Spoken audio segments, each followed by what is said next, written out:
अस्सलाम वालेकुम नाजरीन।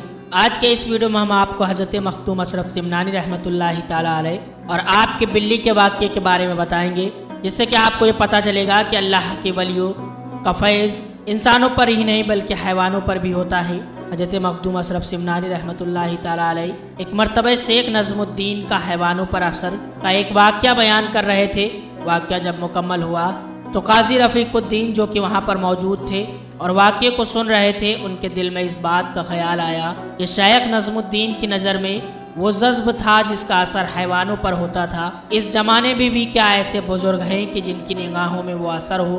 हज़रत मखदूम अशरफ सिमनानी रहमतुल्लाहि ताला अलैह को ये बात आपके नूर बातिन से मालूम हो गई। आपने तबस्सुम आमीज़ लहजे यानी मुस्कुरा कर कहा, कोई होगा। कमाल पंडित के पास एक बिल्ली थी जो कभी कभी हज़रत मखदूम अशरफ के नज़र के सामने से गुजरा करती थी। हज़रत मखदूम अशरफ ने फरमाया कि कमाल जोगी की बिल्ली कहाँ है, मेरे सामने लाओ। बिल्ली लाई गई।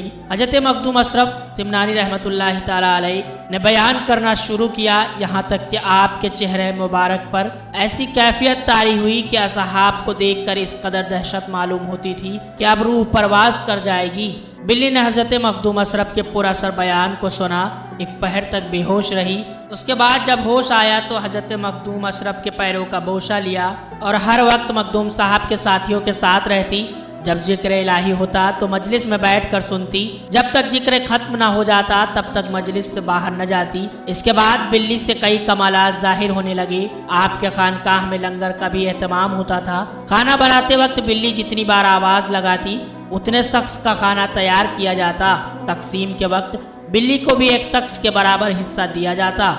हज़रत मखदूम अशरफ को जब भी किसी साथी को बुलाना होता तो आप बिल्ली को ही भेजा करते थे। बिल्ली दरवाजे पर पहुंचकर जोर जोर से आवाज लगाती या फिर दरवाजा खटखटाती थी। वो लोग समझ जाते कि मखदूम अशरफ ने बुलाया है। एक मर्तबा खानकाह में एक जमात दुर्वेशों की आई। बिल्ली ने हस्ब मामूल आदत के मुताबिक आवाज दी, मगर तकसीम के वक्त एक आदमी ज्यादा हो गया। हज़रत मखदूम अशरफ ने बिल्ली से फरमाया, ऐ बिल्ली, आज तूने गलत आवाज क्यों दिया? बिल्ली फौरन बाहर गई और दरवेशों की जमात जो आई थी उनमें हर शख्स को सूंघना शुरू कर दिया और एक शख्स की गोद में बैठकर पेशाब कर दिया।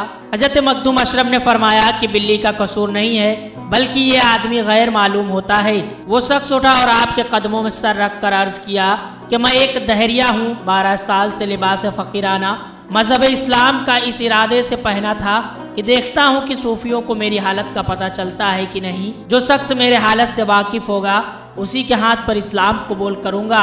आज तक किसी ने मेरी हालत का पता न पाया, मगर इस बिल्ली ने मेरी हकीकत को बेपर्दा कर दिया। सुभान अल्लाह, आपकी निगाह में यह असर है कि एक हैवान में हक व बातिल की तमीज पैदा हो गई। क्या अच्छा होगा कि जब इन नजरों की इनायत मुझ पर भी होगी।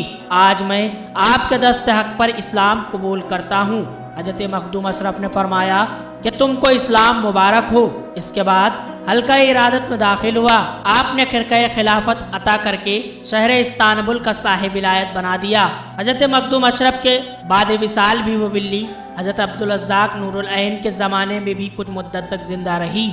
आज भी इस बिल्ली का आस्ताना है मुबारक अम्बेडकर नगर के किचौचा शरीफ में हज़रत मखदूम अशरफ सिमनानी रहमतुल्लाहि ताला अलैह से कुछ दूरी पर वाक़े है।